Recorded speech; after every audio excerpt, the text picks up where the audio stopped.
Speedbuilders.com.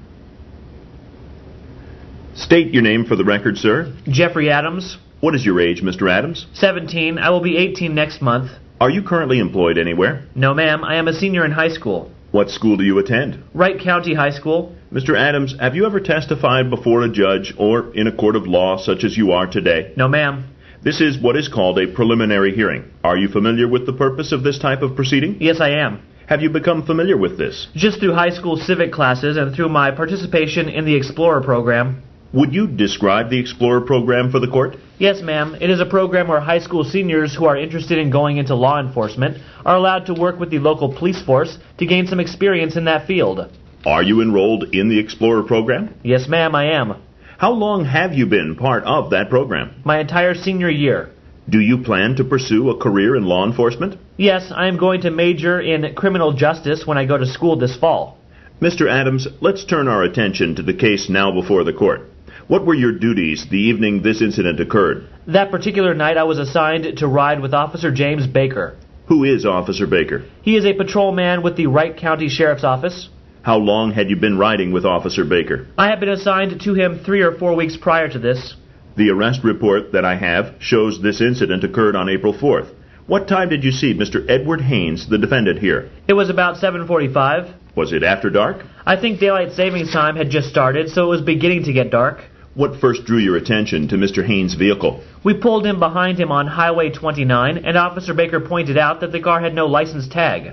Did he make any unusual traffic maneuvers that also drew your attention to him? Yes, as we pulled up closer to him, he made a sudden right turn onto Walnut Lane. When you say sudden, what exactly do you mean? There was no turn signal. He didn't slow down or even hit his brakes.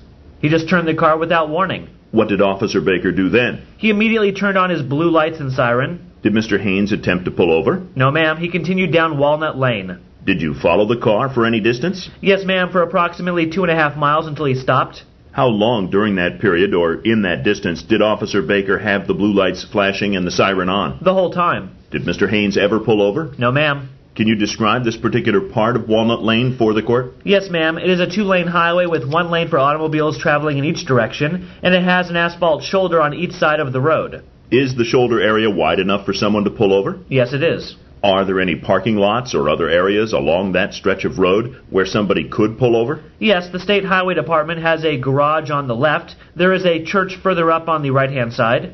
Where did Mr. Haynes ultimately stop? He pulled into a driveway where his residence is and where he and his father have an automatic repair shop. Describe what happened then.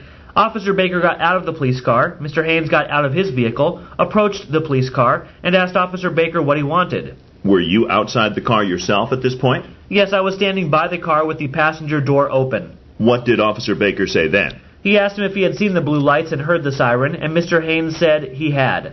Officer Baker asked him why he didn't stop, and he replied, "I don't have to stop for you or anybody." What happened after that? Officer Baker asked to see his driver's license, and Mr. Haynes refused. Then Officer Baker advised him he was placing him under arrest for failure to yield to the lights and siren. What did Mr. Haynes do then? He ran into the residence with Officer Baker following right behind him. Did you follow them into the residence? Not at that time. My instructions were to stay with the police car and listen to the radio. Did you hear Officer Baker radio for backup at any time? Yes, I did.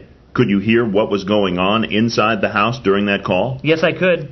Without repeating what you heard anyone say, how would you describe what was going on inside the residence at this point? It sounded like bedlam. I could hear loud voices and a woman screaming. Then Officer Baker radioed and said he needed to come to the front door and watch his back. The situation was urgent. Did you follow his instructions? Yes, I ran to the house immediately. What did you see when you got there? When I opened the door, I was looking through the kitchen into the dining room. Mr. Haynes was standing at the dining room table.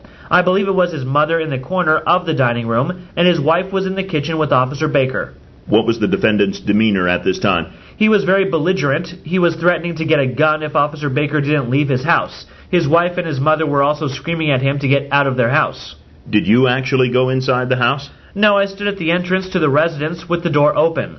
Officer Baker was dealing with the defendant, and I watched Mrs. Haynes. Why did you do that?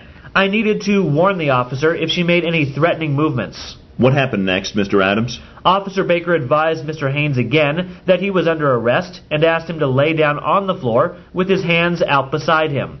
Mr. Haynes came toward the kitchen, and at that time the officer took his canister of mace from its container and sprayed Mr. Haynes' face. Please continue. Mr. Haynes turned back towards the dining room and fell over the table.